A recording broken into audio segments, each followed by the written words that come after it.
In a wide, wide world of sports is going on here? 5, 4, 3, 2, 1. When you look at Kelvin Benjamin, guys, he's 6'5", he's 245 pounds. He's probably a Popeye's biscuit away from being a tight end. It's not the Dallas Cowboys, but it's a start. You love this. Whoop, and then whoop, and then whoop. Oh, the Denver Broncos. Now stay tuned for 6 hours of exciting football action. Bears trying to cross midfield. It's divisional weekend. It is podcast number 3. Adam and I are going to break it down for you. Sit back, relax, and enjoy, boys and girls. Hit it. They call him the Galloping Gazelle. His habitat the frozen tundra of Soldier Field. For 6 seasons and 2 Pro Bowls, he grazed on the tasty green turf of the end zone. Until one fateful Sunday in November, when the Gazelle was stopped in his tracks by a big cat named Wade Krzyzewski. Want to come with me and Wally to the Super Bowl? Oh, absolutely. My favorite team's in it. The Atlanta Falcons. I'm exhausted. Straight off the couch. That's right. It's straight off the couch. It's January 16th, 2024. Podcast number 3. Divisional playoff football. Let me bring in my partner, the ever affluent and effervescent Adam Weidel up in Canada there, eh? So how's she going? How's she going there, yeah, hey? Oh, it's cold, eh? But I bet you saw that in Buffalo this weekend. You know, between Buffalo and Kansas City, I'm surprised anything got done. It's amazing that, anything got done.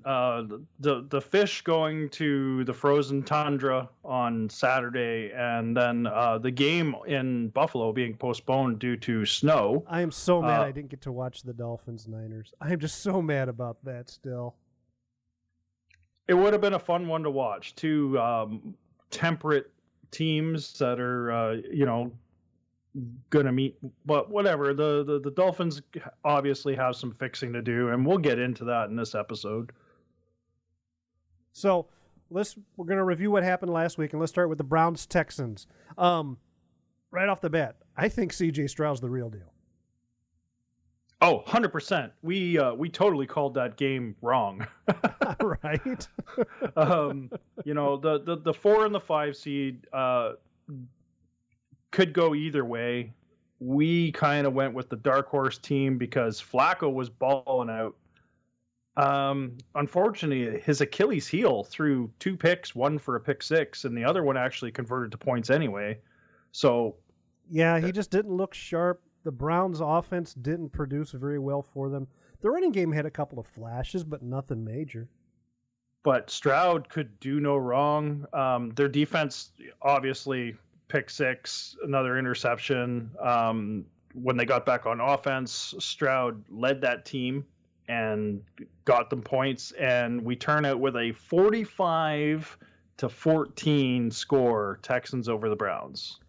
And the Houston, since they came on as a expansion team, they've always had a really stout defense. They've gone up and down, every team does from year to year, but that defense is a thing, man. They're coming on for a team that has kind of like mediocre stats. I think they were in the bottom third of the entire league, except for passing. Passing, they were number 7, but everything else they were like bottom third of the league for stats. Offense, defense, rushing, but passing, number 7. Well, and as we both know, as they progress, they're gonna need a ground game, and they better figure one out really quick here. So do you think we're done with all the Flacco love? So I think it's done. I honestly do think it's done. The Flacco Mageddon, or whatever we want to call it, the Flack apocalypse. I think it's done. I think he did his job. I think a guy that came in straight off the couch for 5 regular season games, and then did a playoff game for them. 5 starting QBs for the Browns that year, and their big money guy spent the entire time on the bench pretty much for the season. I think he played like 3 or 4 games. I know I talked about it last week. I'm going to bring it up again this week. The Browns offensive coordinator, considering he worked with 5 different starting QBs and they were competitive in every game. They weren't blown out once. That offensive coordinator deserves some sort of award. I think that the entire Browns coaching. See, you can't talk again today. The entire Great, yeah, the Corchers. Yeah, the entire Browns coaching staff has done a phenomenal job with what they had to work with. I don't think there's any coaching problems on that team. They have personnel problems, absolutely. And was I seeing things? But did Deshaun Watson smile when they got that go-ahead touchdown? It kind of looked like it, but he's like, you're not going anywhere without me. But then again, on the sidelines, who knows what was going on around him? Maybe one of the fans yelled something that he got a kick out of. You just, I tend to give guys the benefit of the doubt, because that was one of my problems with the Beloved. They're always showing Jay Cutler on the sidelines, and somebody's going, he doesn't look like he's engaged. No, it's Cutler. He doesn't give a fuck anyway. Who knows? Somebody may have thrown out a good masseuse joke or something. Yeah, you know? Exactly. So I don't give that a lot of gravity. So do you think, because we both know Deshaun played for the Texans, do you think they called and gloated to Cleveland? You think they were like, yeah, well, you want to know why we made that trade now, huh? I think they did it on the field. I think they did it. They just left it out there, and nobody said anything. But behind closed doors, they're like, "It was a good thing we got rid of that dude." and they scored huge because they got a rookie coach, rookie QB who's definitely going to be. It looks like he's going to be around for a long time. Like, he's playing lights out. They've got some rookies on defense that are playing really well. It's definitely a young team. They've got some veterans there as well, but they also have all the picks from that Deshaun deal. So they have other things going into this year's draft where they can bolster that defense a little more. Yeah, their offense is looking good. Yeah, the Houston's were really shrewd all the way around with that drafting, man, because they and then they traded for a couple other teams, and they really did really well. So, how did your props turn out for the Browns Texan games? How did your prop bets come up? All right, so let's look at our props from last week. So the announcers mentioned Flacco's age, 38, 39 is because I believe he turns 39 today. I think today's Flacco's birthday. Happy birthday, Joe. I had that at 3.5. We were over that number of him mentioning the announcers, mentioning his age. By the 3rd minute of the 2nd quarter, and I stopped counting after that. We hit the over almost immediately. You hit the over, you're good. The second prop we had was the mention that he's straight off the couch. He's the Browns' 4th starter this season. I had that at 4.5. Remarkably, nobody said anything. So that was definitely an under. The mention that C.J. Stroud has turned the franchise around, which you and I both thought would be like an easy one, like, oh, someone's going to say it at least a couple times. Right. That's broadcaster candy bowl. I had 2.5 times. It definitely went for the under because nobody said it. So a couple busts on that, unless you had the under on them. But definitely the over on Flacco's age. So that was that game. So that brings us to Chiefs Dolphins. Like I said, full disclosure, I was not able to watch it because I wasn't giving NBC Universal my $5.95 a month. But the highlights, you watched the game. What was going on with Mahomes in the helmet? So the helmet situation was very unique. Unfortunately, it was one of those games where it's a primetime game, and a lot of our listeners will probably understand this situation. When the game's not that exciting, you tend to kind of like gap out and start like looking at your phone, or like other things are going on around you, and you kind of focus on that because the game's just not all that interesting. You're not really 100%. You're not focused. Engaged. Yeah, you're not engaged.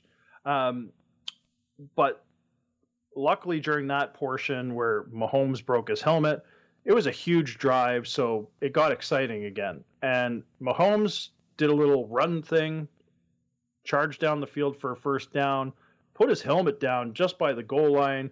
A Miami defender came up, helmet to helmet situation.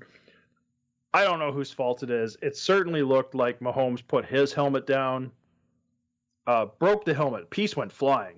It was phenomenal to see live. I was just like, did his helmet just break? And then the announcers jumped all over it because they got 27 different camera angles, and they show the slow-mo of the piece flying off his helmet.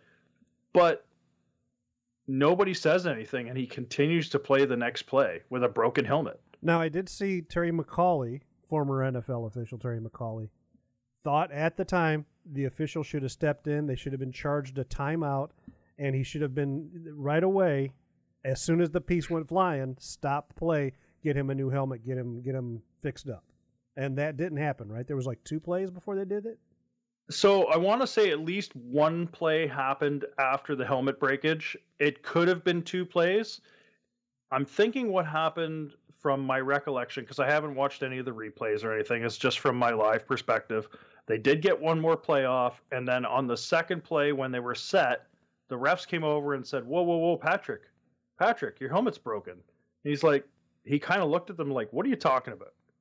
So he had no idea. See, and that's kind of the direct polar opposite of what happened when the Bills, because Josh had to come out for 1 play because they thought he looked a little wobbly just getting up off the field. So they're not consistent with this stuff, which, you know, the thing that bothers me is that there is somebody upstairs reviewing every play, and they're saying, hey, that guy took a hit in the head. Regardless if he's wobbly or not, he needs to be evaluated for, concussion.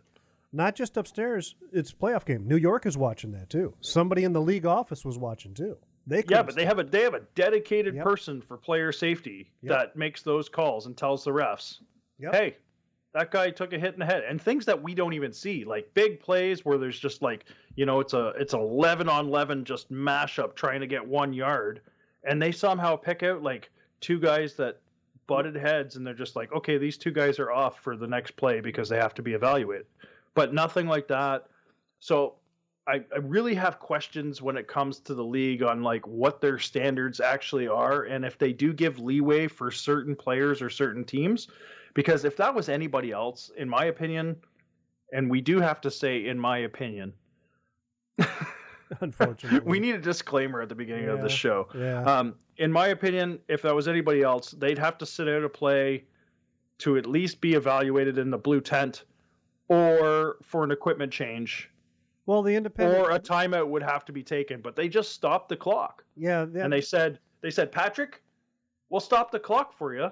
Go get your other helmet on. And he struggled with that other helmet because the padding wasn't right. It didn't fit the same. But the independent neurological professional, as soon as that piece goes flying off the helmet, he should have stepped up and says, wait a minute, we need to check this out. Because that's the whole point of those helmets, is they break so the bones in your head don't. Apparently it was just all blamed on the cold. It was so cold out that Patrick's helmet broke. Okay. So I have a whole other thing on this, and I don't want to make this too lengthy and too ranty. Right. But if that's the same helmet that he uses every week, what is the structural integrity like every week? Like, does anybody check the stress level of this helmet? I happen to know a little bit about maybe it was cracked before. It had a hairline fracture on it, and that just added to it. I happen to know a little bit about this because I happen to know a guy who was the NFL Rydell helmet sales representative. Those helmets get checked after every game. Every player turns those helmets back into Rydell after every week, and Rydell runs tests on them to make sure that they're structurally sound and to see how they can improve the design. That's interesting. So after every week, those helmets, they don't use the same helmet every week. They get a new helmet every week. Game day, they get a new helmet. And then the other ones are recycled back to Rydell. And in some cases, like, Super Bowl helmets, stuff like that, big game helmets, they do get sent back to the teams, but the teams have to request which helmets they want back. So the player can sign it and they can auction it off to charity. Okay, well, that's interesting. I'm not exactly sure what the helmet rules are, because I know there was a controversy over having multiple helmets per season. Mm-hmm. Mm-hmm. You know, the different, like, let's go with the Tampa Bay Buccaneers, for example. If they went with a throwback, the creamsicle uniform, they couldn't have that. Right. Because they're only allowed one helmet per season. They changed that rule. So I was automatically thinking, like, oh, this is the one helmet they're allowed to have. Not only that, the guys with the microphones, quarterbacks and middle linebackers ever call the defense, because they've got the earpieces as well. The green sticker guys. Yeah, those guys are supposed to have a backup helmet in case of equipment failure, not helmet-wise, but like electronics-wise. So Patrick should have had that second helmet. It might not fit as comfortable as the first one, but he should have had that pre-fitted ready to go in case the radio failed. I don't know. Something was really fishy there. Like if that's a protocol thing where you have a radio, especially as a quarterback, wouldn't you want to make sure that your backup helmet fits just as nice as your primary in case something happens? Absolutely, because you don't want to miss Matt Nagy in your earpiece telling you how great he is. It was like, dude, it was like they went to Walmart and got him a helmet and a comm setup, and the padding didn't work, and the comms weren't right, and they struggled with it. And on the next defensive play, you could see them struggling with it. And they actually pulled the face mask off the original helmet and slapped it on the that's one the of backup helmet. That's one of the things I know because of my buddy that works at Rydell. When they first started coming out with these concussion sturdy helmets, because at one point in time it was like one size fits all. You all get the same helmet. We might change the face guard, but the helmets were all the same. Now you're seeing guys with different helmet designs and different looks, and a lot of that goes back to the player's preference. I like this feel. I like this feel. You notice a lot of centers in the league and offensive linemen. Their helmets have these huge protrusions in the front for extra padding to help minimize and mitigate the concussion stuff. But once they started doing that with the fancy helmets, if you took the face mask off of half those helmets now, you could fold the earpieces in and they would touch each other. The face guard is an integral part of the construction of those helmets for structural integrity. Yeah, absolutely. Like you could tell because they're plastic. And they're not like they used to be. and the padding inside is all, there's some have gel, some have foam, some are inflatable. So that's all been going on for a long time since the whole concussion thing started. They keep trying to improve helmets because that's the league claiming that, hey, no, we fixed your helmet, you're not going to get a concussion, which we all know is bullshit. So let's do you have anything else you want to say, and do you want to put a pen in Mahomes' head? So I mean, we could talk forever about helmets and concussions and all those sorts of things. I really it comes down to player safety. If we're going to talk about player safety, it needs to be consistent across the board, and the referees need to be doing a better job than what they are. Everybody was just, oh, his helmet's broken. Very lackadaisical, huh? Yeah, it wasn't an urgency at all, and that really bothered me. Like everybody could see that Mahomes was taking a snap with a broken helmet, and it was just like, I'm sitting there going, is this allowed? Like, I've never seen this before. Anybody but Mahomes, I wonder how that would have gone. Because he's obviously the league sweetheart. The Chiefs are the league sweetheart team. And don't hate us because we're calling out the facts here, guys. Yeah, that's just, it's obvious. I mean, you can tell when pregame when they're talking Mahomes. This happened with Favre. It happened with Rodgers. It happened with Brady. The league finds somebody they like, and they tend to talk about them a lot, which is fine. That's the whole point of to get people to watch the game. I'm cool with that. But it does raise questions when you see things like this. You go, well, I wonder if that had been C.J. Stroud, if the same thing would have happened. Or your boy Justin. Oh, we'll get to that in the Bills. I have All right. So we can put a pin in the helmet. Yeah. Do you think was the cold part of Miami's problem, or were they just not prepared for this game? So I've just seen Miami kind of fall off in the last 3 to 4 weeks of the regular season. They did squeeze out a couple wins, but they didn't look like that dynamic, awesome Miami explosive team that they were supposed to be. A lot of teams did, not just Miami. Philadelphia did it. Dallas did it. A lot of teams, once they got to a certain point, they started struggling. And we saw it with the Bills. The Bills were a 6-6 team, and they came back to be the number 2 seed in the AFC East champions. They fired their offensive coordinator. The guy starts playing calls a little different, and they had their back up against the wall pretty much since week 13. Yeah, and now look at them. But we'll get into that as well. But I think I don't think it was just the cold that was the problem with Miami. I think it was just coming. They just weren't ready, you think, or they 14 starters. They got a couple back. They had 14 starters that were not starting. They got a couple back on Saturday. I think they got 3 back, so they're still down 11 starters from their original roster. The injuries are just adding up. Tua looked frozen too. Like Tua did not look like he knew what was going on. Yeah, he's Samoan. He grew up in the islands, man. And he played Florida, if I remember right. Yes. So. Or no, Alabama. Yeah. So yeah, cold is not something he's really got a lot of experience with, and probably a very low comfort level with. I mean, Alabama probably played in Michigan, but you're only outside for 3 hours. You know? While I do believe that the cold was a factor for both teams, I don't think it was the nail in the coffin for Miami.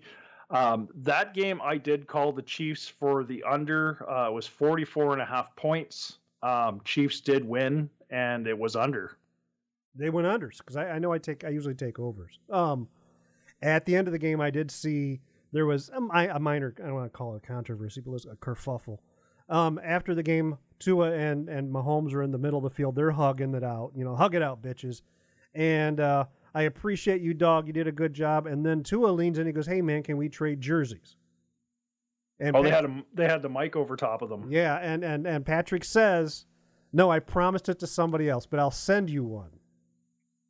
Oh, that's like a diss. It kind of is, and unless he promised it to somebody on his direct team, which I'm sure the teammate would have gone, "No, give it to Tua," but that's just me. I mean, they can get one from him at any time, though. Like they're in the same facility every day. Right. Unless it was Tyreek, maybe because you have a history with him, right? Yeah, if Tyreek, I understand it, but who else would you promise it to anyway? I mean. So I'm a believer. It's like, and the media probably hypes this up for the fans a little too much.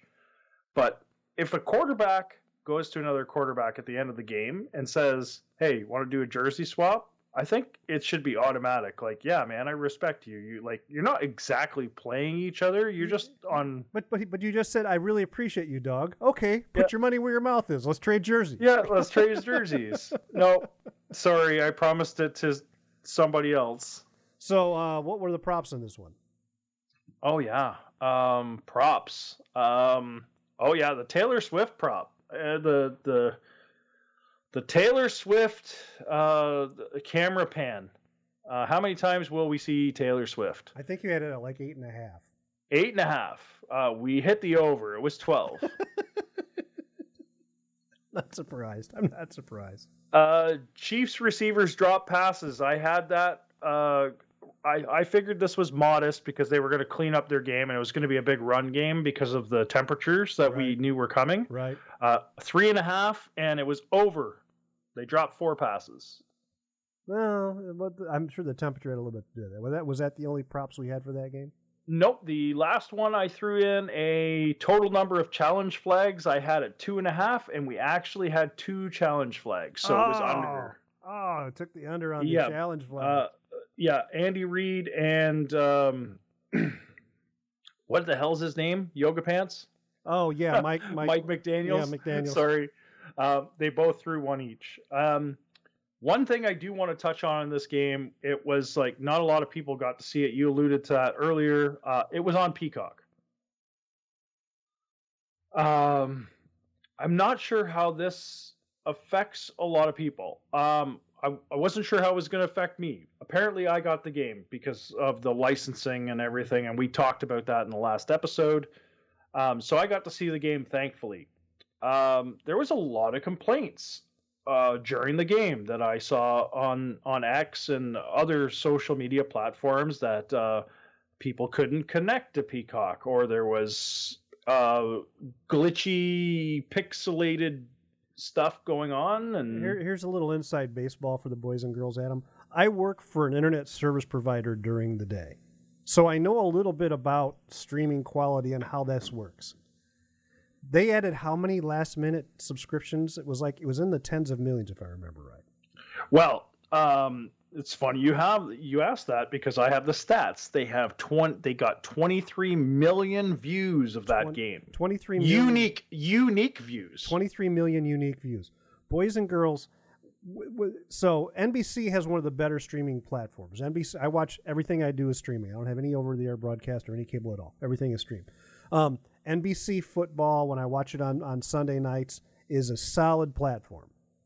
But all of those things, all of them go through a server or two before they get to your internet service provider who distributes it to you. NBC was not prepared for that kind of load on their servers. It just wasn't.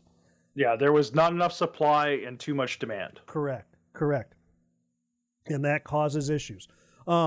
A lot of times what you can do, though, here's a pro tip from Uncle Terry. You can go to the NFL app and log in with your NBC Peacock information and view it through the NFL servers, and those are a lot less used. And the NFL Plus app? Like, you use it right through the app, eh? Yep. That's great. And it's not just NBC.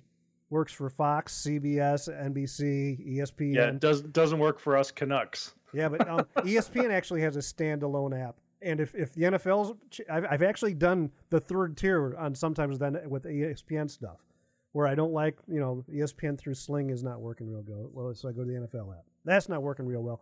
So I go to the ESPN app and it's working just fine. So there's always a backdoor, boys and girls, to check to make sure you can try and get a better service. So, or not better service, but better performance. And so keep that in mind. It's never a one source option when you're streaming. And so the next day, NBC has another game, and they brag about Peacock being the most streamed live event ever, with 23 million viewers. They bought themselves news. That pisses me off. They wrote a really big check with a lot of zeros on it to the NFL. They gave the NFL $110 million to stream a playoff game, and they sold a whole bunch of subscriptions at $5.99. And if everybody bought their subscription that day to watch the NFL, works out to about $137.7 million. So Peacock, NBC, Universal made $27.7 million off that night. That's just off the subscription fee. That's not counting advertising. Oh, yeah, there's advertising as well, isn't there? Yeah, because they don't get advertising free. It's like right through, like it's a regular NBC game, right? So they have to see all the commercials as well. Right. So there is advertising revenue as well. But that's. I happen to know a little bit about this too. When you go to sell a product, I'm NBC and I want you to your Coors beer. So I go to you about buying advertisement time for me. The first thing Coors Beer asks me as NBC is, what's the age demographic you're dealing to? What's their age? What's their sex? And how many people are going to be watching this? And that's how they base advertisement sales on. Yep.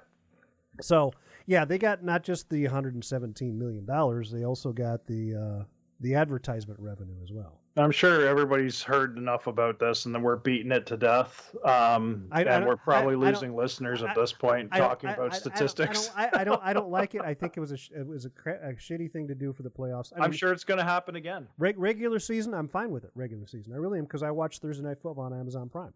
But playoff games, they should be broadcast over the air so everybody can enjoy it. That's just my personal feelings. Okay, we're on to Cowboys, Packers at Cowboys. Oh my God. So this game, I was a little shocked when I saw the line last week when we were talking. 49.5 was the point spread over under. They changed it to 51.5. Just before game time? Just before game time. So I don't know what tweaked the extra 2 points. No, it's just Vegas money is what does that. Yeah, but something happened, like a player checked in as playing eligible, whatever. Right. Somebody that wasn't on the roster They changed something. They knew something was going to happen that was going to add an extra 2 points to that game, so they adjust their numbers. Both of us had Cowboys over, I believe. Packers come in and smack the shit out of them boys. Oh yeah, they were like pimps looking for their payout. You know, they went in and a pimp. Bitch, you owe me money. Yeah, smack. Where's my money?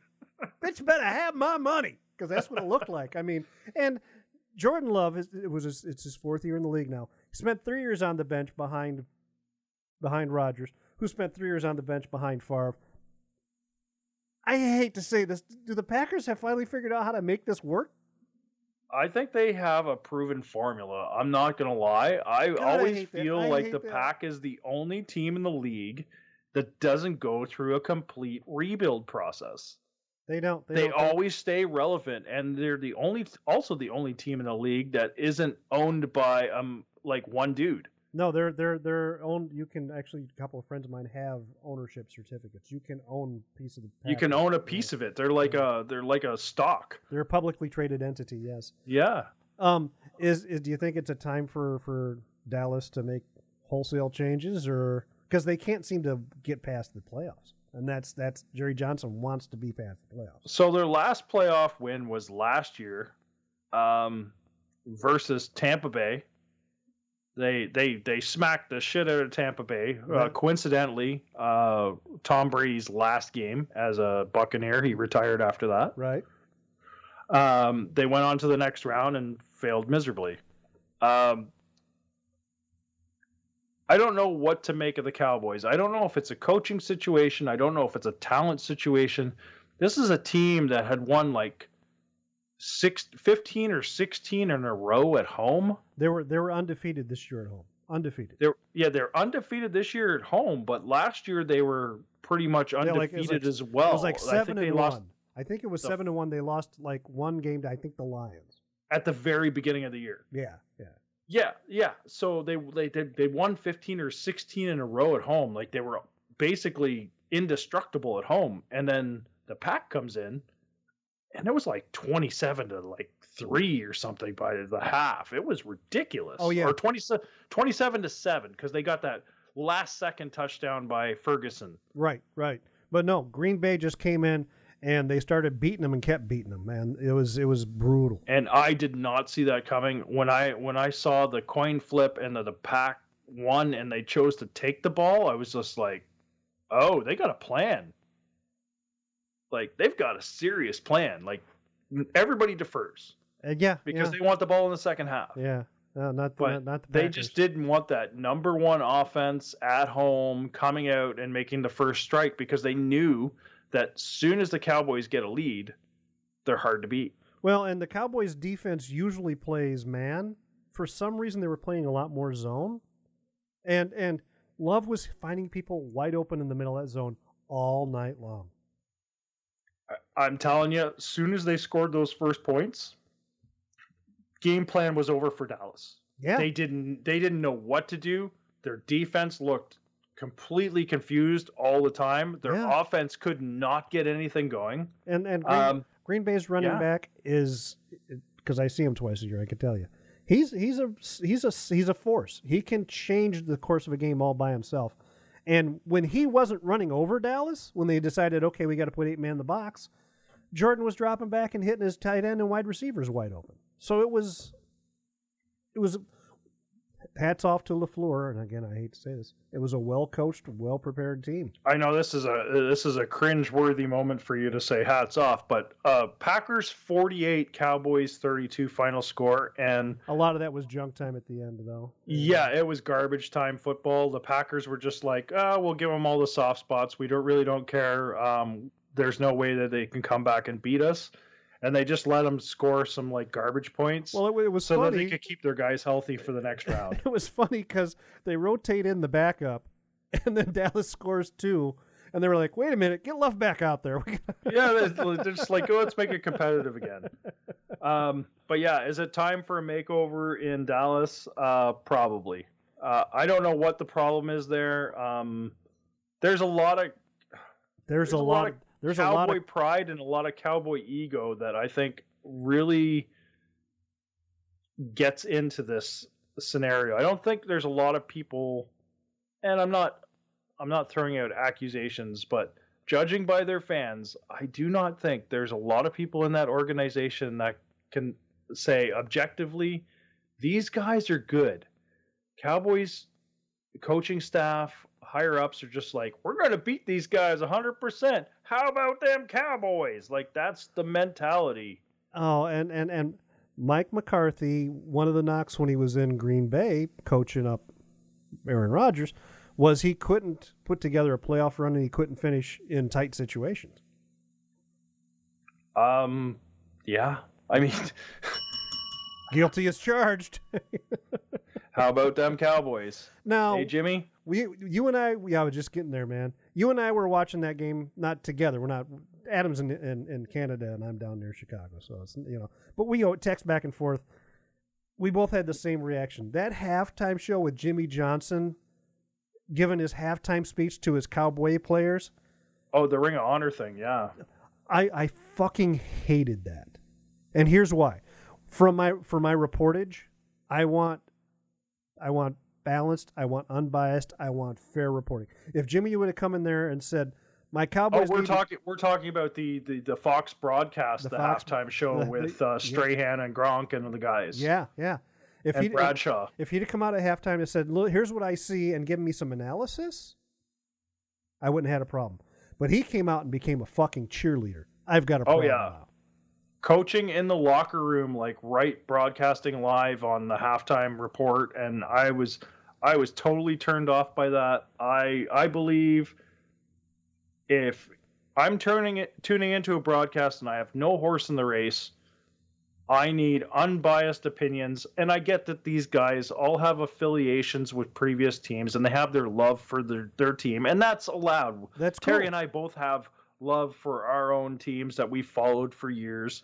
If you remember last week, podcast is an experiment that we look at objectively, and we're not just like, God damn it, Cowboys, get out there and kick their fucking ass.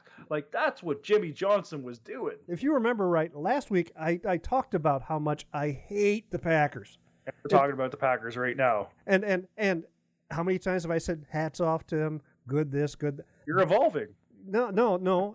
I've always, one of the things I try and pride myself in, Adam, is being intellectually honest. I might not like it, but I try really hard.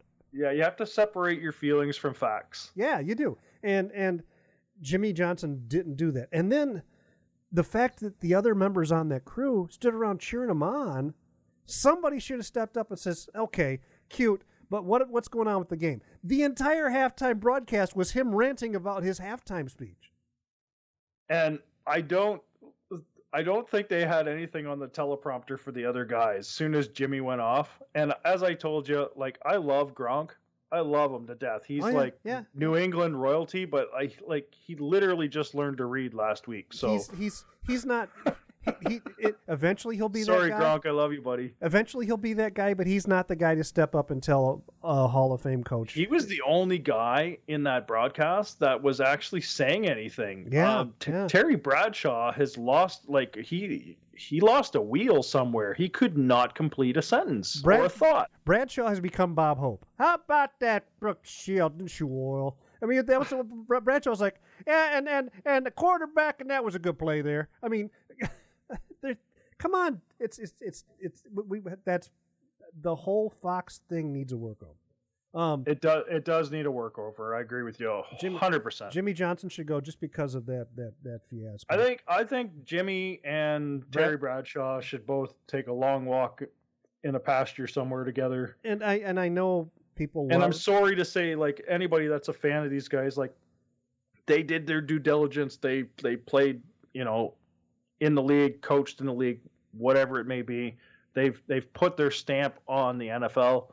But there's a time where you just have to let it go. If you can't do the job, it's time to walk away. And Bradshaw, even when he's doing the highlights, which is part of his deal, he can't finish the highlights package. How many times have we seen Gronk or Strahan or somebody step in to finish the highlights for him because he starts going, and then Gronk has to step in and finish the highlights package. A great example of this was on the weekend where he was talking about Jordan Love, and I was waiting to see where it was going, and he switched to the defense almost immediately because he lost his train of thought, and he was talking about the Packers' how defense. about that Jordan Love? And well, I got to tell you, the defense is something. And then, yeah, it was surreal. Like, I couldn't follow it, and I thought maybe I was having a stroke. But it just turns out that Terry Bradshaw is he's lost a wheel somewhere. He's turned into Bob Hope. How about that, Edna Ward? Anyway, Fox, do better. Do better. Nah, prop bets. What were the prop bets for this game? So there was only 2 on this one. The mention of Jordan Love as the next Favre or Rodgers, I had set at 3.5, and there was only 2 mentions, so you got the under on that one. A little surprised. And I was a little shocked too. I thought it would go for about 5. So, but then again, that's their number 1 broadcast team. Kevin and former Bear tight end Greg Olson, Kevin and Greg. They are some of the better announcers out there. They are very critical of both teams. Yeah, they don't tend to dwell on the same thing over and over. So the other one was, of course, Dak yells, "Here we go!" Now, did you catch at the very end of the game where Love was trolling him? I didn't catch that at all. Yeah, the last 2 or 3 plays that Jordan Love is out there, he's going, "All right, here we go." He was trolling him on the field. Oh my God! I'm gonna have to I can replay the game, so I'm gonna go to the last the last 3 or 4 plays. Yeah. Yeah, 3 or 4 plays. Yeah. Okay, fine. Before they I'll go check that out. I did not catch that. Yeah, before they started taking a knee, when he came back in after he took his half a quarter off, whatever it was, the last 4 or 5 full-on plays they were playing, he's like, "Okay, here we go." I mean, he was just taunting him on the field at that point. I was pretty much checked out by the end of the game because, yeah, here we go was I put for 23.5, and you said that was super low, and you were taking the over. And good for you, because at the 3-minute mark in the first half, so 3 minutes left in the half, we hit the over. And thank the Lord for that, because I was sick of counting. He was doing it 2-3 times in one play. He'd change the play, and he'd be like, "Kill. Yeah, here we go." Yeah, I'm like, that's just twice in one down. He was just trying to get a beat on the defense, but they weren't. We 3 minutes left in the first half, and we were at the over. And I'm so glad that we don't have to hear that anymore. Sorry, Cowboys fans, don't hate us, but I mean, last little news blurb I saw today. He mentioned there was in a press conference. Somebody asked him about Mike McCarthy. He goes, "If Mike goes, I should go too." I don't know if he says he wants. I don't know if that meant he wanted to go with Mike, or he was just taking responsibility for the failure. I think it was more taking responsibility for the failure. Which brings us to the next game, which was Rams at Lions. And most exciting game of the week, in my opinion. Great game. Kept me engaged. Great game. And Matthew Stafford hit the helmet pretty hard on the ground. They made him go out for a play. Oh yeah, he definitely saw Tweety Bird on that one. Yeah, they made him go out, but Patrick breaks his and just take another helmet. Yeah, it's okay. It's okay. You know what? We're not even going to make you call a timeout. The refs will stop the clock for you, Patrick. Anyway, this game was a 52.5 line when we broadcasted last week. At game time, it went up 4 points to 56.5. We both had Lions over. Lions did win it, but total points was 47, so under, regardless of which line we took. And this was was it the first time ever in NFL history where 2 teams had traded quarterbacks and they faced each other in the playoffs? That was kind of cool. And I think this is one of those weird cases where the trade worked well for both players. Because Jason I think the trade worked out well for both teams. Yeah, Goff looks like he is at 100% at home in that system and with that coaching staff and in that uniform.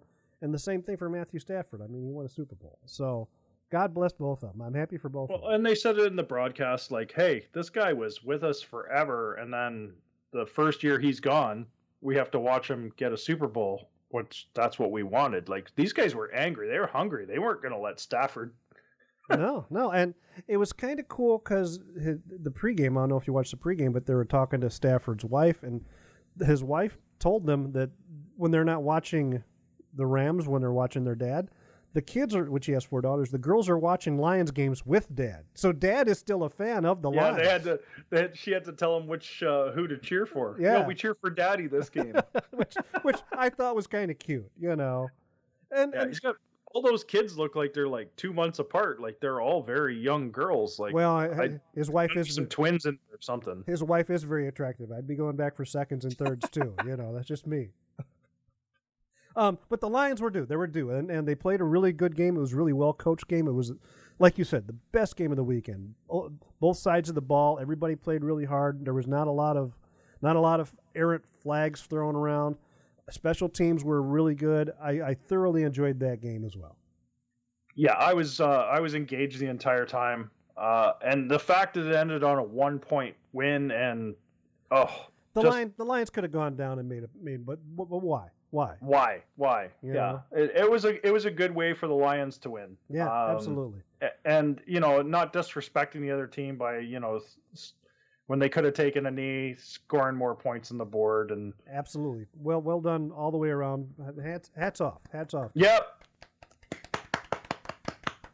Okay, what were the prop bets for that game? Okay, so Chris Collinsworth says, "Now here's a guy.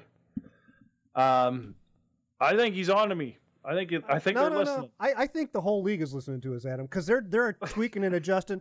Last week we said we're recording the show Monday from Friday because we wanted to cover a little bit of Black Monday, and they didn't fire anybody. They waited till Tuesday after we recorded. Tuesday, Wednesday were the big days. Yeah, after we recorded. Now, so we mentioned we're going to record tonight. So what did they do? They moved the Bills game a day just to fuck with us. They're listening. They're playing up to us, and they're afraid of us already, and it's only the third show.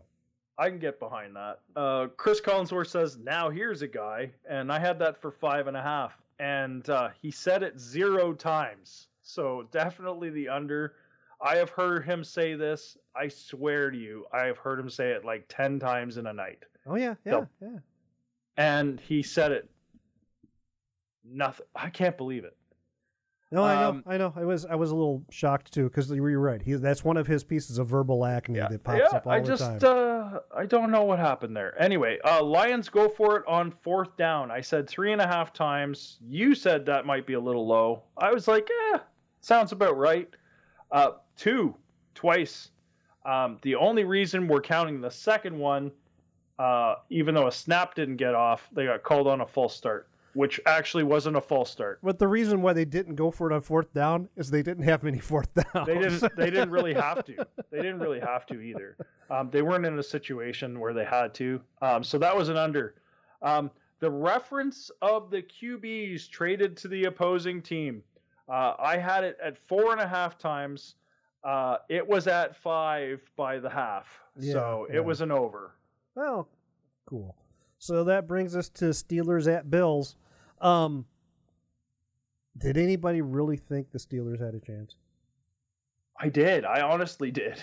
I did not. I wasn't picking them, but I honestly thought that they could upset. One of the reasons why I didn't think so is because in the playoffs, Josh always uses his legs more. I mean, he uses them a lot during the regular season, but there's more designed quarterback runs in the playoffs, and they utilize them better.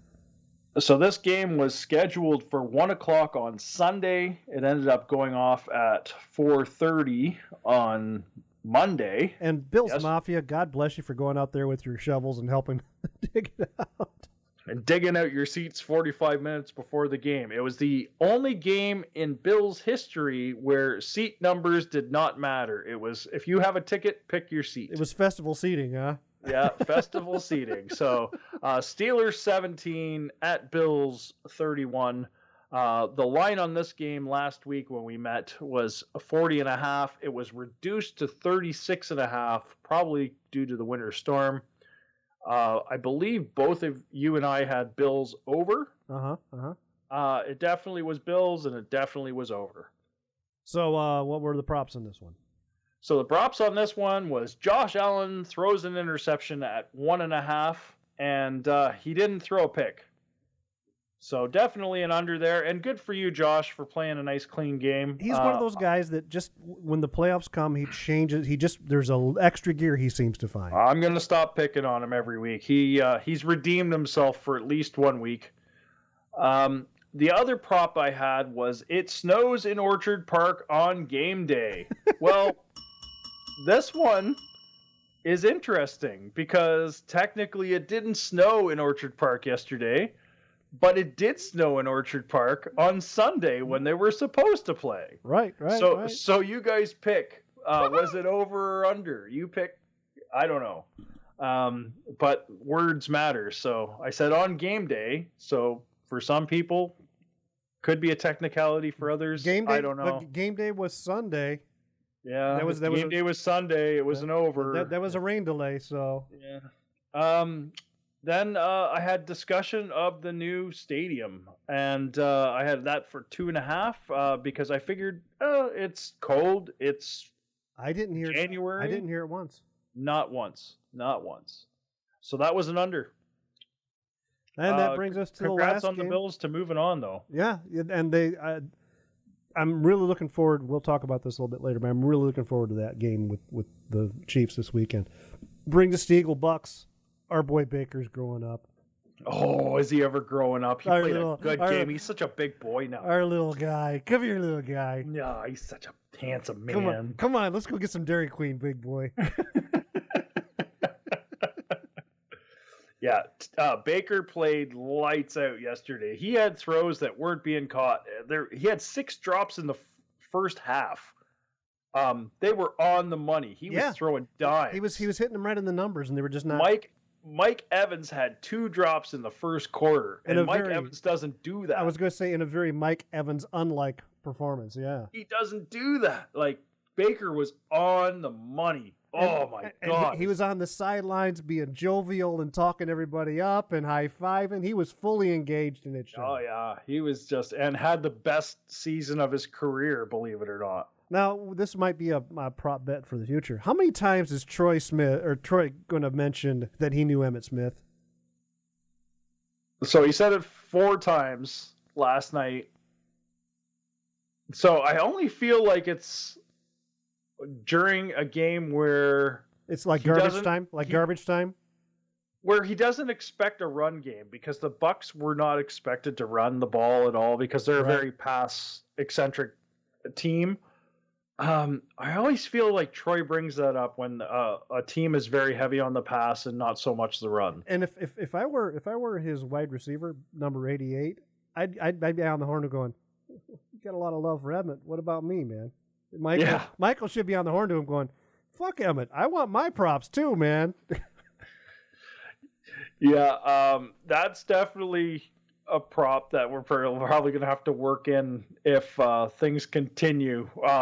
So I did keep track. I did go and find out who's broadcasting at where this week too, so that we can keep track of that. We might have to add that in as an audible. Other side of the ball.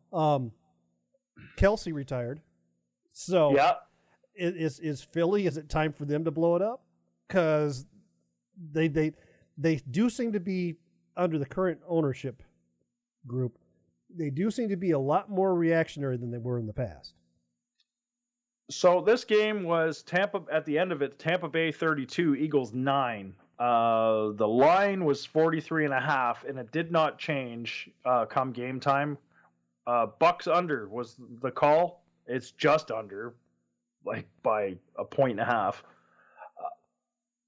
I think I went over too, so I'm a little, I was expecting more out of the Eagles. I was expecting a fight from Philadelphia. They came out, but they played their starter. They played their starters in the final week against the Giants. But they just came out flat. They had no energy. There was no production coming from anywhere. When everybody sat down at the big old Eagles Thanksgiving dinner and they said, "You know what, guys? We're 10-1. We're done. We don't need to try anymore. We don't need any more wins this year." When they had 1st and goal from the 1, and they tried to do the tush push to get in, and it failed.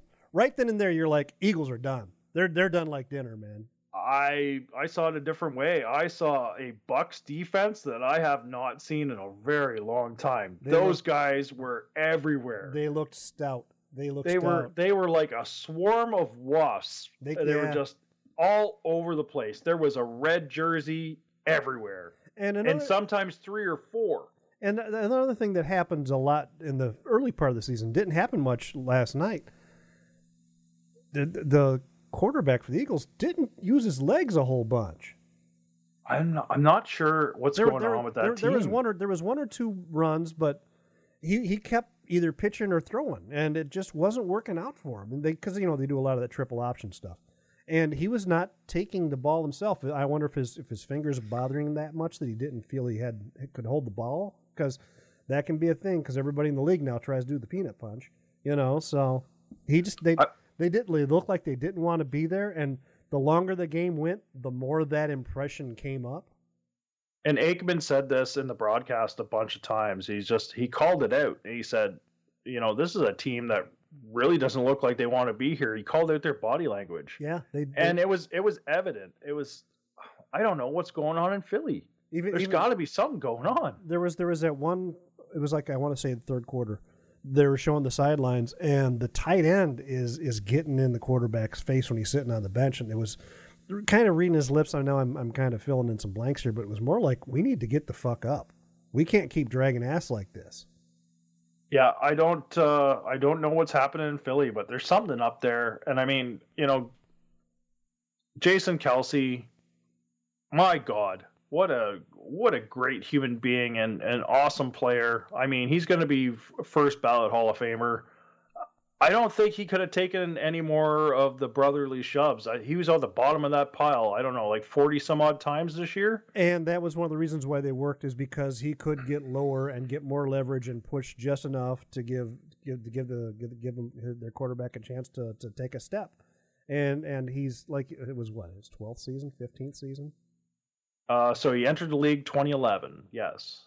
So 13 seasons. 13 seasons, 6 Pro Bowls. Playing on one of the most physically demanding positions on the field, center, at a very high level for that long. Yeah, right off. And have to be under a couple of ton 40 times a year for that damn tush push that they do, the brotherly shove. Right off into the sunset, sir. You've deserved it. Yeah, I mean, his body can't be good. So what were our props on this one?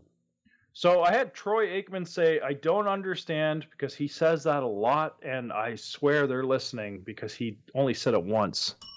They're afraid of us, man. They are afraid of us. They're listening to us, and they know which way to go because they're listening.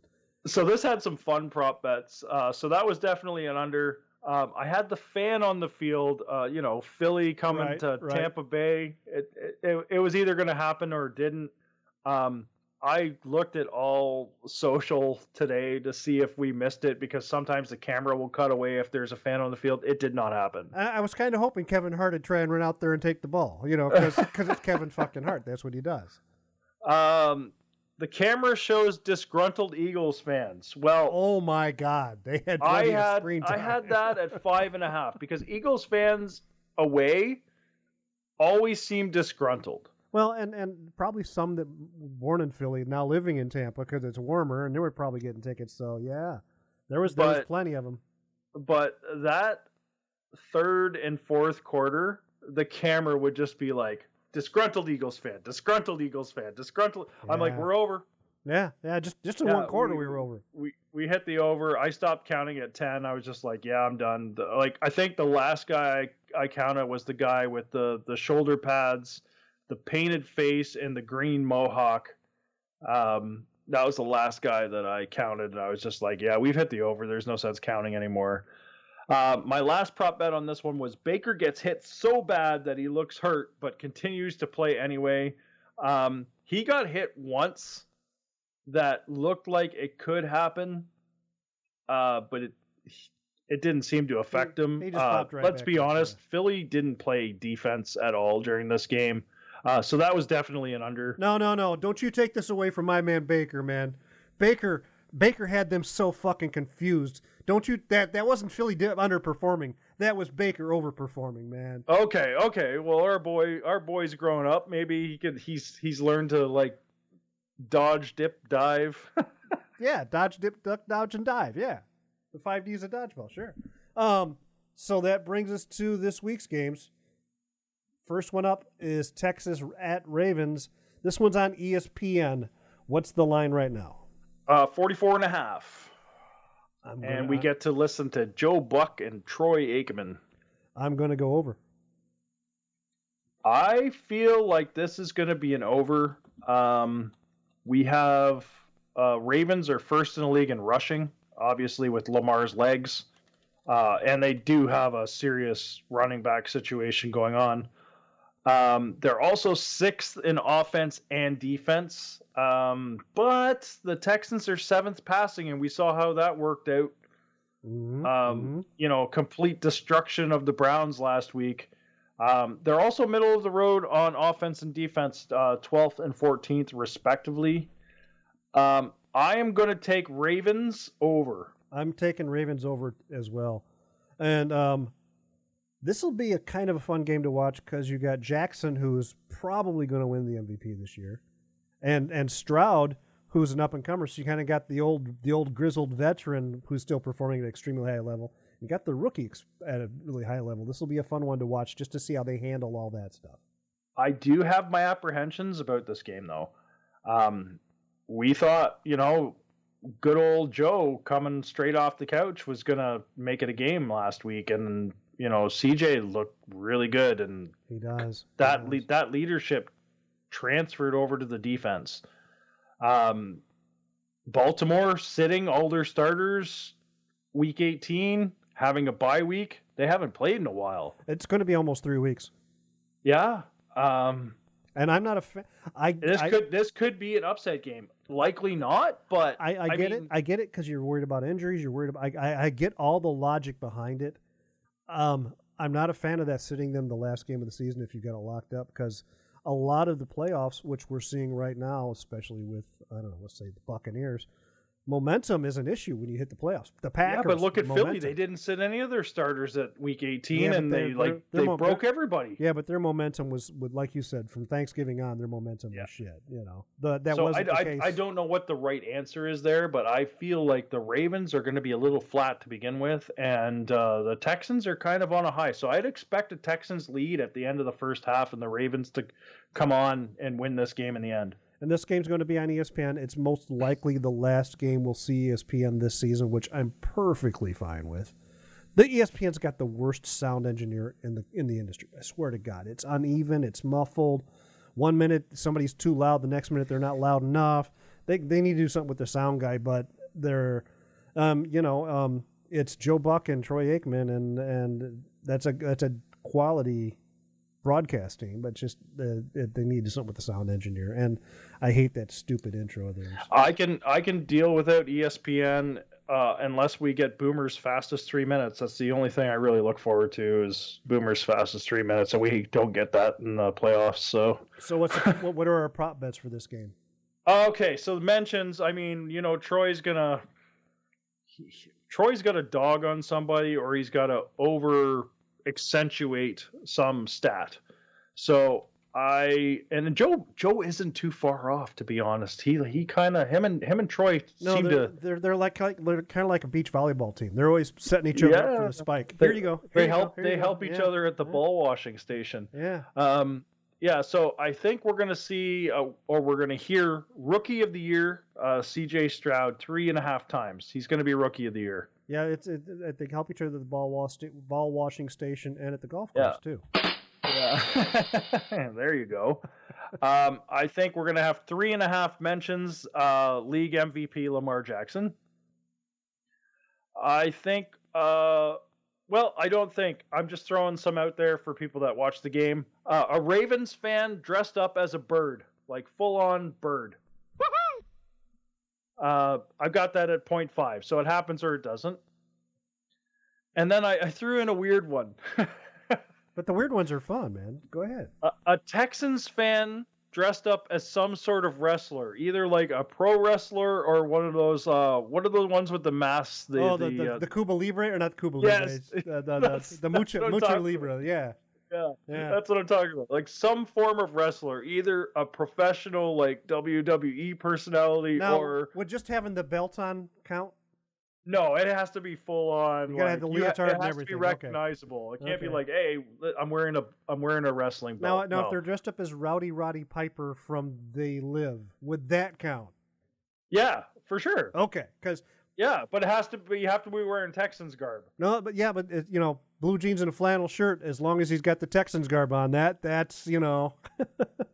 I mean, if it's a Texans flannel shirt, I mean, you win, right? But just something to kind of like everybody to keep their eyes open and get excited about. That brings us to the Saturday night game. That's Packers at Niners. This one's on Fox. Yeah, so this one's 50.5 is the line. We've got the number 7 Packers going at the number 1 49ers, another team that rested on week 18. We got Kevin Burkhardt and Greg Olson as our commentators. And I'm telling you, that's probably my favorite announcing team at this point in time. I like their lack of bias. It's going to be a shame when Greg gets relegated. Gets booted for Tom. Yeah, that's going to be a shame because I really like Greg. I'm going to go Niners, but man, that's a hard. So The way- it's the way- 50. the It's way 50 Green- and a half points. Packers just came off opened a can of whoop ass on those Cowboys. I'm going to take the under. 50 and a half. I'm going to take the under. Okay. I'm going to take 49ers and over because I believe both these teams are going to put some serious points on the board. Anything can happen in the playoffs. This is the first time we've ever seen a number 7 seed move on. And like you said, they had the bye week, so that's something to watch. The Niners, though, with the exception of a couple of hiccups, they were a force all season long, and that's kind of good. But you kind of want to be like the Packers are, where you're peaking right now too. So that'll be a fun one to watch the back and forth and see. I think we're going to know by the end of the first quarter pretty much how the game's going to go. Yeah, or the first quarter could just be a feeler.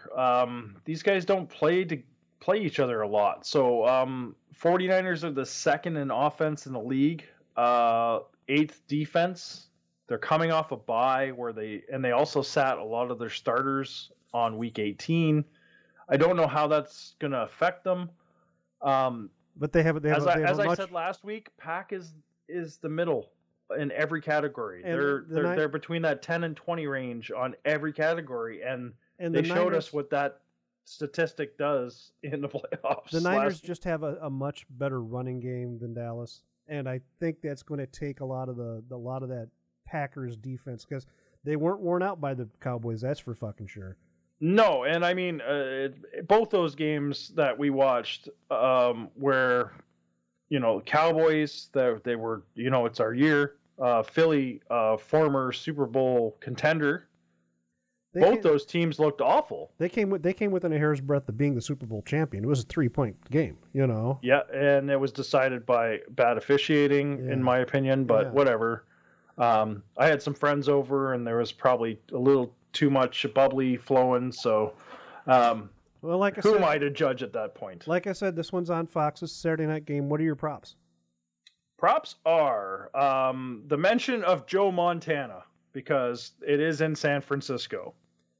How can you go to San Francisco without talking about Joe Montana? This might actually be a Montana Young thing because the way the Packers have gone from Favre to Rodgers. Oh, well. Okay, so 3.5 mentions of Montana. Okay. I wouldn't be surprised if the Montana to Young Rodgers to Love comparison is made. That wouldn't surprise me a bit. As much as Kevin and Greg do not attach themselves and repeat themselves constantly, I do believe during the entire broadcast that they're going to talk about Green Bay being the youngest team in the league. Yep.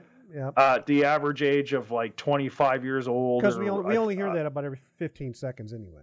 Yeah, so 4.5 times. I was very generous with that one. Yeah, that's not a bad call on your part though. I also threw in some fun ones because the camera likes to pan around. A fan wearing a Super Bowl ring headpiece. any Super Bowl ring headpiece, like, those big foam rings that they wear on their heads. So I've ranked that one at 0.5. So it either happens or it doesn't happen. Okay. And I had to throw in a fourth on this one. A sign that has a play on words using the word love, 1.5. So it's a traveling Packers fan, something that says, like, all you need is love.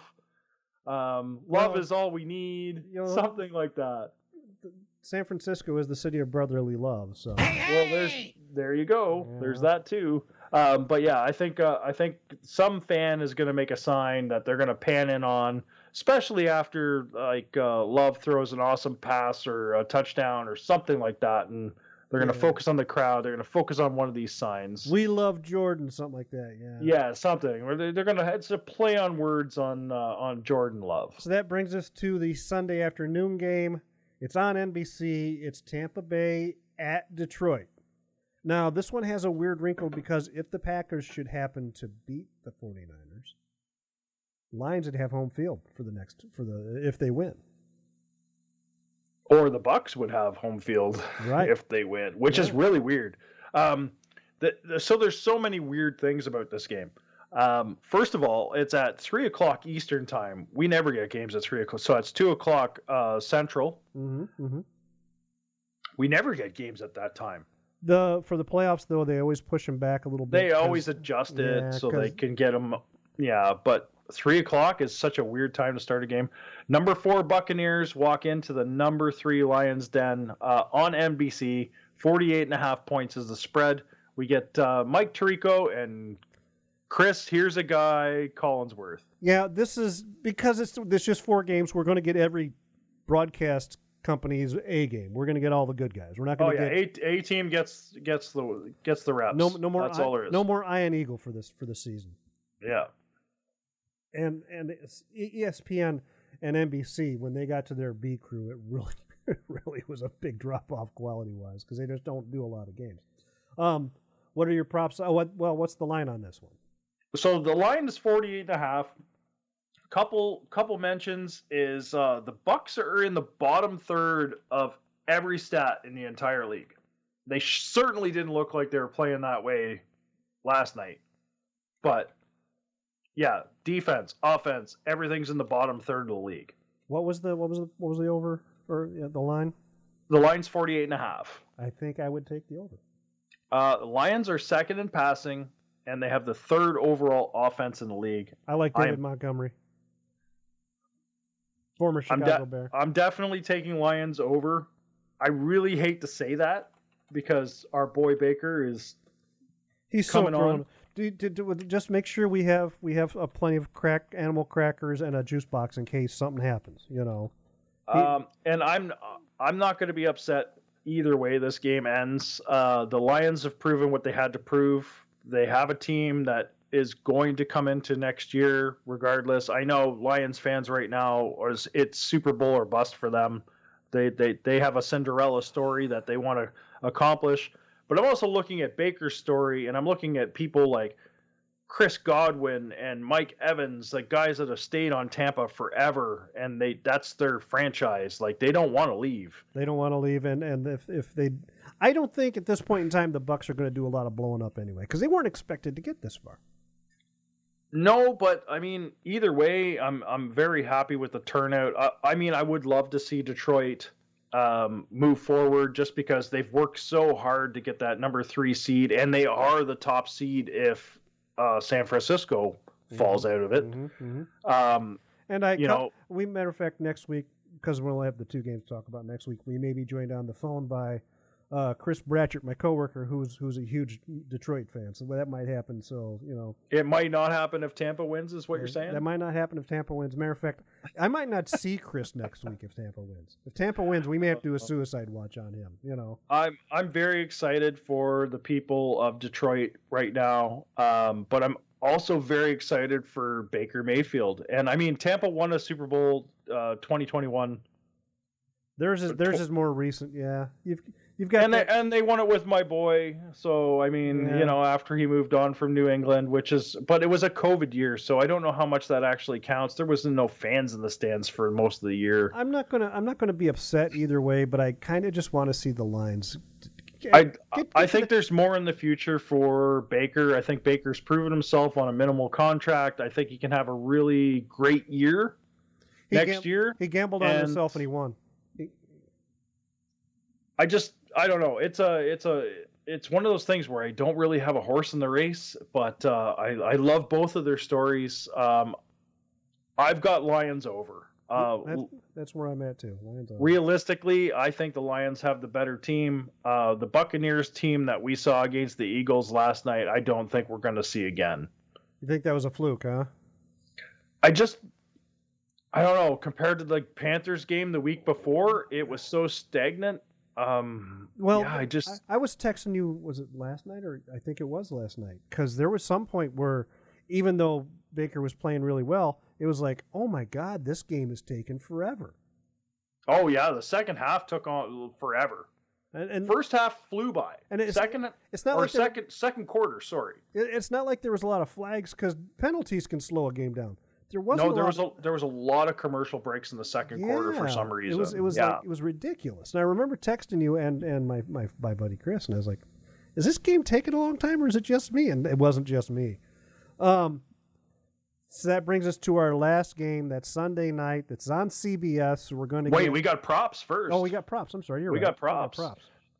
So this is a little bit controversial. I mean, you guys can have a talk about this around the water cooler. M&M sightings. Oh, you're gonna get at least 2. I got 4.5. 4.5, yeah. And I think it'll be like 2 because he's always wearing a hoodie. He's not like out in a booth or anything. He's just amongst the he's regular people. He's not a prima donna. He's a regular guy. So. And I hope we get to see the coin toss because I feel like the Lions are going to pull out all the stops for this game because it's their second hosting game. Think we're going to see Barry? Think we're going to see Barry out there for the honorary captain? I think we're going to see Barry Sanders or Megatron for the coin toss, or both. If both would be amazing. So I have that at 0.5. So it either happens or it doesn't. I have to throw it out there again this week because Aiden Hutchison of the Lions is such a beast for like an edge rusher. Baker dies and gets reincarnated again this week because I had to bring it back. He's going to get hit hard and he's going to pop up like the Undertaker 1.5 times. Okay, that's fair. We are in Detroit, but I believe we will see pirates in the crowd. People dressed up as pirates. Yeah. 4.5 people. Yeah, there's going to be somebody up there that made the trip, or they're from Detroit and they went home. If you see more than 4.5 people dressed as pirates, a group of 5 people in one shot count is the over. That's a good call. I think that's a good call. That's a prop bet for this week. We can move on to the next game. That brings us to Sunday night, CBS. So we're going to get your guy, former Dallas Cowboy, doing his incredibly biased color commentary on CBS. Jim Nantz and Tony Romo. That's right. And I don't dislike Tony, but he's a little biased. And oh my God, can those two be more in love with each other? Oh, I love you, my friend. I love you, my friend. I love you, my friend. You're the best, my friend. You're the best, my friend. All fucking game long. It's like, come on, can you get back to the football shit here? Oh, Jim Nantz might get a little jealous this week. He's because Tony Romo's going to have Mahomes and fucking Allen's balls in his mouth all night. That's right. Like he loves both those quarterbacks. He's like, oh, Mahomes can't do any wrong. Josh Allen is the best quarterback. Oh, what are you going to say this week, Tony? Tony, are you cupping their balls while you're doing he's double Dutch rudder. Oh my God! Like he just loves those guys. He does. I don't know how he's going to decide which one he likes better. And so that's interesting. This is Patrick Mahomes' first road playoff game, but it's against, in my humble opinion, the Chiefs-Bills games for the last 3-4 seasons have been the best playoff games going on. So we had the shootout 2 years ago. Yeah. Which was like every 2 minutes there was a score. Yeah. It was like crazy. It was insane. And then we had a defensive game. Mm-hmm. But that was good too. That was the one that, after the injury for the Bills player, so everything was kind of up in there. They kind of messed with seating a little bit. The Bills honestly probably should have played at home last year, but because of they had to forfeit a game because the guy got hurt and they didn't finish the game, and it affected their winning percentage and affected their seating and all that. So I think. Well, I feel worse about the Bengals in that game because they didn't get to complete their game, and they could have taken the number 1 seed away from the Chiefs. Yeah, the Chiefs, because they had a game in hand on them. They beat the Chiefs earlier in the season. If they beat Buffalo, they would have been automatically the number 1 seed. So they got screwed more than. Yeah, the Bills and the Bengals both got screwed out of that. So. Buffalo keeps screwing up games for the entire league for some reason. It's cold in Buffalo. What else are you going to do, man? I mean... so both these teams rank top 10 in every category, in most categories. I won't say every category, but if you look at rushing yards, rushing defense, passing yards, passing defense, they're top 10, both of them. Is this a case like Peyton Manning, Tom Brady? Does Josh need to get past Kansas City to get the recognition a lot of people think he deserves? Is there that much on the line here? I think Josh needs to play a game that, just like he played yesterday, he needs to be flawless. He can't throw a pick, and he needs to prove that he's the guy in Buffalo. When they were 6-6, he turned it around. He carried that team on his shoulders, and I mean, it's not just all him. James Cook turned it on. They got their run game going. When Allen was playing hero ball, and he put the team on his shoulders, they changed their coordinator, and James Cook was like, "I'm here for you, bro." And he's just a force to be reckoned with. He makes his brother Dalvin looks like yesterday's news, and he technically is yesterday's news, but like that guy was the running back, and now his younger brother's doing the same thing that he was doing. So, I mean, there is a shelf life on running backs. Also to mention, Bills are 4th in offense in the league, and the Chiefs have the 2nd-ranked defense. So there's that too. Well, and it's Stephon Diggs hasn't been as active the last 2 months. He's just kind of like fallen off a little bit. The guy's double and triple covered they know he can catch a ball. Everybody's covering him. Yeah. And like, it's a dumb play to like throw it into double and triple coverage, because then you're going to turn into old Josh Allen. New Josh Allen's here right now. I was going to say, that's why Josh had so many turnovers. He's thrown into double and triple coverage. What's the line? The line is 46.5, and I actually took Bills over. 46.5. Yeah, I'm taking that over too. So we're both going the same way here.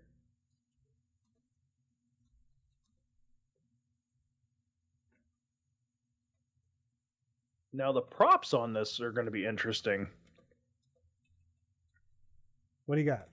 I got to go back to Tay again. Sure, because she's going to be there. She's going to the finest motel in all of Buffalo. It's a Motel 6 by the lakefront. They'll leave the light on. She's going to say to Travis, "I'm just going to sleep in the plane. It's much nicer in the plane."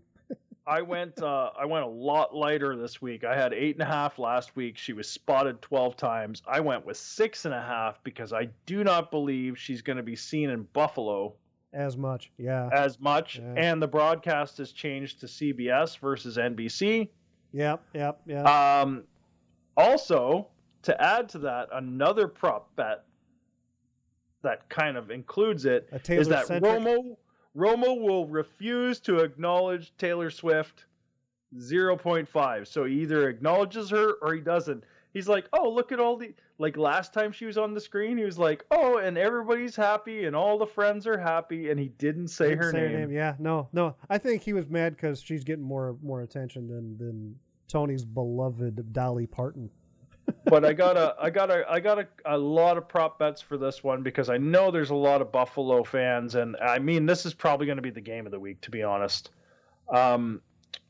B-roll of chicken wings between the commercial breaks and stuff. I think we're going to see a lot of chicken wings being in Buffalo 3.5 times. That's fair. And then my last one, which is probably my favorite because it's an organic one. It was between a friend of mine who is a listener of the show, Tyler. Thank you very much. We had a conversation about prop bets and Buffalo.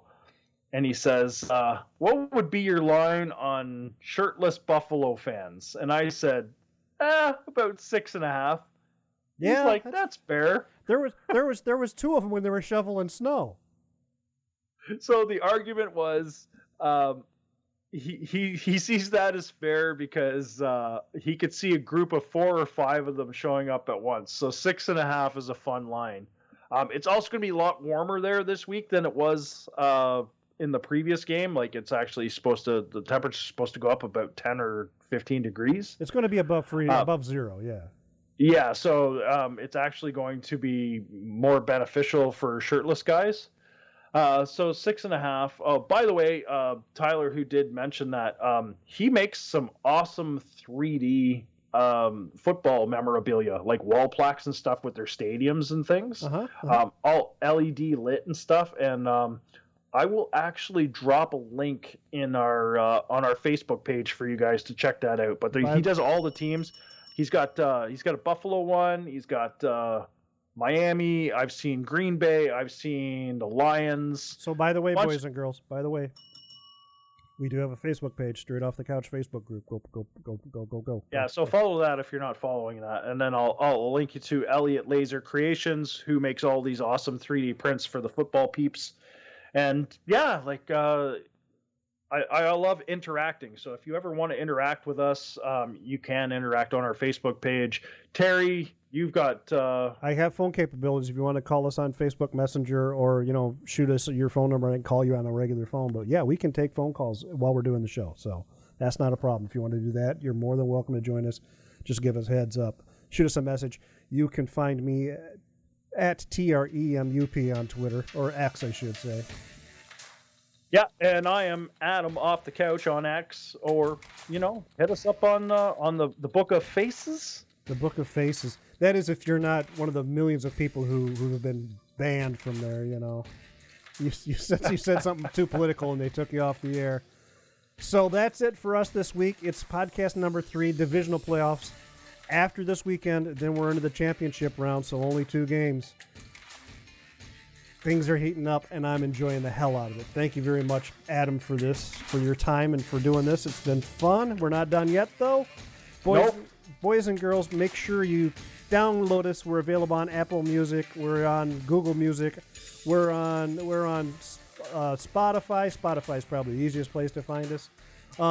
Otherwise, anything else to add, Adam? Well, we're on the Apple Music, the Google Podcasts, all that stuff. The episodes are only going to get shorter because we're getting less and less games every week. So, enjoy the long ones while you can, guys. I love doing this every week with you, Terry. Appreciate you, buddy. It's a lot of fun. Appreciate all of you listening as well. So hit us up if you want to talk about stuff. We love talking football, as you can tell. And for my broadcast partner, Adam Whitehall, I am, of course, Terry. Everybody, be safe. God bless.